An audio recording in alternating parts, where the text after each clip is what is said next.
श्रीमद् भगवत गीता अध्याय 15 पुरुषोत्तम योग। श्री भगवान बोले, आदि पुरुष परमेश्वर रूप मूल वाले और ब्रह्मा रूप मुख्य शाखा वाले, जिस संसार रूप पीपल के वृक्ष को अविनाशी कहते हैं तथा वेद जिसके पत्ते कहे गए हैं, उस संसार रूप वृक्ष को जो पुरुष मूल सहित तत्व से जानता है, वह वेद के तात्पर्य को जानने वाला है। उस संसार वृक्ष की तीनों गुणों रूप जल के द्वारा बड़ी हुई और विषय भोग रूप कोम्पलों वाली देव, मनुष्य और तीर्थ आदि योनि रूप शाखाएं नीचे और ऊपर सर्वत्र फैली हुई है तथा मनुष्य लोक में कर्मों के अनुसार बांधने वाली अहंता, ममता और वासना रूप जड़े भी नीचे और ऊपर सभी लोकों में व्यापक हो रही है। इस संसार वृक्ष का स्वरूप जैसा कहा है वैसा यहाँ विचार काल में नहीं पाया जाता, क्योंकि न तो इसका आदि है और न अंत है तथा न इसकी अच्छी प्रकार से स्थिति ही है।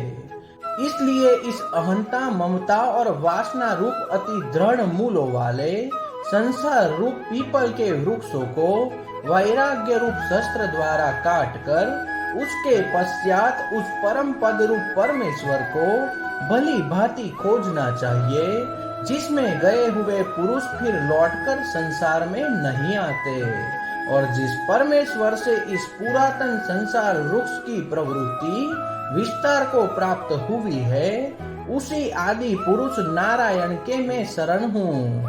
इस प्रकार दृढ़ निश्चय करके उस परमेश्वर का मनन और निधिध्यासन करना चाहिए, जिसका मान और मोह नष्ट हो गया है, जिन्होंने आसक्ति रूप दोष को जीत लिया है, जिनकी परमात्मा के स्वरूप में नित्य स्थिति है और जिनकी कामनाएं पूर्ण रूप से नष्ट हो गई है, वे सुख दुख नामक द्वंद्वों से विमुक्त ज्ञानी जन उस अविनाशी परम पद को प्राप्त होते हैं।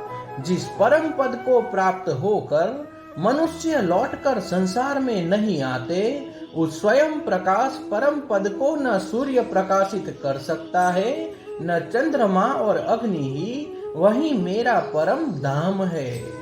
इस देह में यह सनातन जीवात्मा मेरा अंश है और वही इस प्रकृति में स्थित मन और पांचों इंद्रियों को आकर्षित करता है।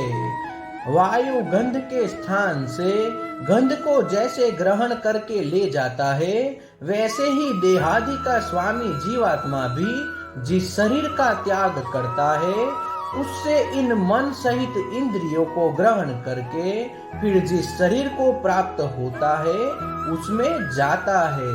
यह जीवात्मा श्रोत्र, चक्षु और त्वचा को तथा रसना, घ्राण और मन को आश्रय करके अर्थात इन सब के सहारे से ही विषयों का सेवन करता है। शरीर को छोड़कर जाते हुए को अथवा शरीर में स्थित हुए को अथवा विषयों को भोगते हुए को, इस प्रकार तीनों गुणों से युक्त हुए को भी अज्ञानी जन नहीं जानते। केवल ज्ञान रूप नेत्रों वाले विवेकशील ज्ञानी ही तत्व से जानते हैं। यत्न करने वाले योगी जन भी अपने हृदय के स्थित इस आत्मा को तत्व से जानते हैं, किंतु जिन्होंने अपने अंतःकरण को शुद्ध नहीं किया है, ऐसे अज्ञानी जन तो यत्न करते रहने पर भी इस आत्मा को नहीं जानते।